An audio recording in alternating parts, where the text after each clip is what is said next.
امام ذهبي رحمه الله فرمایي چې بېګیرې هلکانو ته په شهوت سره کتل دا زنا دی، بلکې زنا نه سخته ګناه دی. او نبی علیه صلات وسلام فرمایلی دي چې ما ته په خپل امت باندې د کم څیز ډېره ویره دی چې دی به پکې مبتلا شي، د قوم لوط عمل دی. که موږ تاسو په معاشرې باندې نظر واچو نو دا عمل ډېر زیات شوی دی. د ګاډي ډریور ځان سره ښایسته هلک اخلي په کلنډري کې، که هوټل والا د هغه هم ځان سره ښایسته هلک کار دپاره اخلي چې بیا ګاګ ډېر راځي.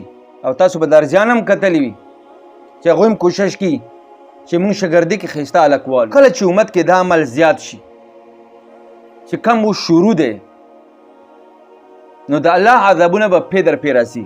د الله رب العزت عذاب ته دعوت ورکول. په مونږ سیلابونه راغلو، په مونږ زلزلې راغلي، په مونږ ژالۍ کېږي، ولې به د الله عذابونه نه راځي چې مونږ هغه کارونه کوو چې په هغې باندې الله رب العزت غوسه کېږي.